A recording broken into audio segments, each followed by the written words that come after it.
right, folks, we're going to gather around if y'all want to step up.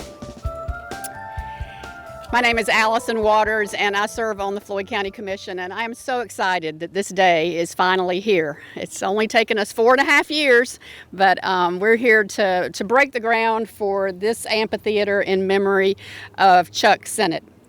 And we are so grateful to the Sennett family. You'll hear from them in a minute. We're grateful for RACA, who kind of kicked this off. We're glad Lori Hubbard is here. She came to one of our library board meetings 4.5 years ago with Mandy and tossed this idea out about an amphitheater right here, and we were all very excited about it. I've got some of my Sara Hightower library staff here, as well as board members. I won't name everybody, but we're glad you're here too, because this truly is a private-public partnership between the library, RACA, and Floyd County, and it's so exciting. We've got some elected officials here as well. With the city, we've got Randy Quick and Elena Beeman. With the county, we've got Wright Bagby. I don't know if I saw anybody else walk up.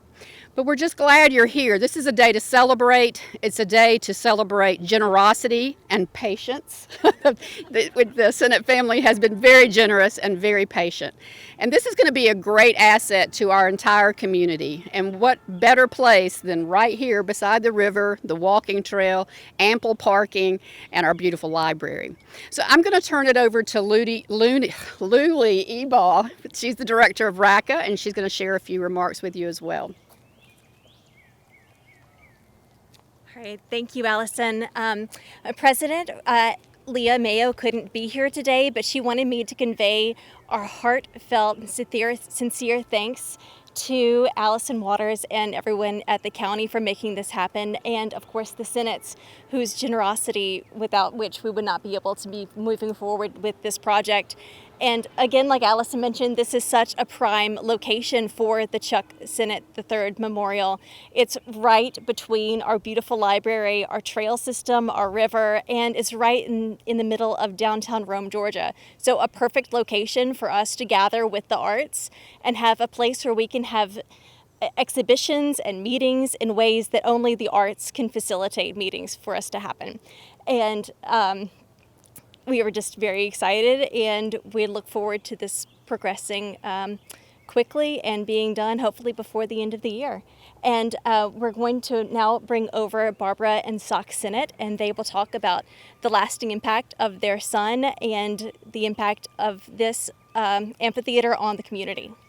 We're here to begin the amphitheater that we were just a few years, of course, with COVID and all the problems we've had now of getting people together.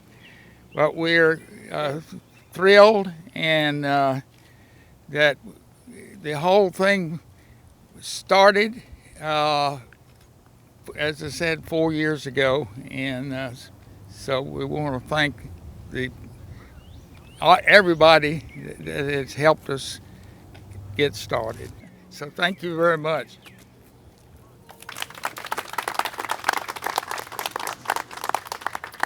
I'll just share that the next steps are to get this site prepared, and Floyd County is going to take care of that. And then Dwayne Alford's here with Multicraft Construction. We think Dwayne actually works for the city and the county now. I said we ought to give him benefits, as much work as he does for us. But he's hoping to start in August and hoping to wrap it up by the end of the year. So hopefully we can have some celebrations either towards the end of the year or the first of the year with ribbon cutting. So that's what we're looking forward to.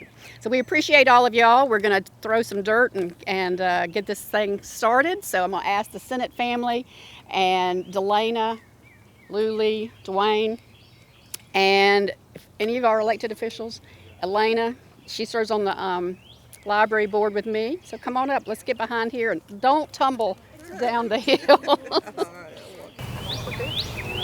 right, I think what we do is on the count of 3, we're going to toss dirt up, okay? Okay. Yep. Yeah, not onto yourself. Let's actually let's get less dirt. Get there a little bit of dirt. There you go. I think Yes. All right, 1, 2, and 3. All right. Way too much dirt. Yes. Dr. Sennett, Yes. would you like to share a little bit about your son? We didn't hear that part. Okay. Chuck was a international photographer in aerial and had won numerous awards and was in the process of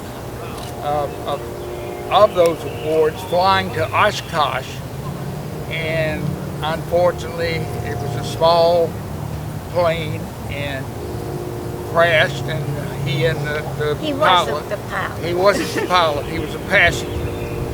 So we have utilized his situation to do a few things, particularly in the Artie area. Right. So he was lived in Atlanta and was married but had no children. Thank you for sharing that. And we own a Chuck Sennett photo, and I would encourage you all to check out some of his work because it's really beautiful work. So we're so glad y'all were here today, and we're going to hang around and talk for a bit, but we're looking forward to this totally transforming over the next few months right here. Robert, tell us about how it will sit in that very natural amphitheater. Well, it's fairly straightforward. You can see the lay of the ground is such that it wants to be in one particular spot. So it will just cover this little curved bank. What was the inspiration for the actual design? We're trying a pavilion for people to enjoy. We're trying to provide shade and shelter. We wanted to keep it where the breeze could come through, but provide some shade. So the lattice work sort of design does that. It creates it in such a way that it defines a space without really walling everything off. And about how big will the stage area be? What will it be? It's intended to be multi-purpose. I can't remember the dimensions. It's been a while since we drew it, but it will lend itself to any kind of small performance, and it also will allow. There's one of the reasons for the lattice walls is to create a space for hanging art as well, so it can serve as both a gallery exhibition space and as a performance space.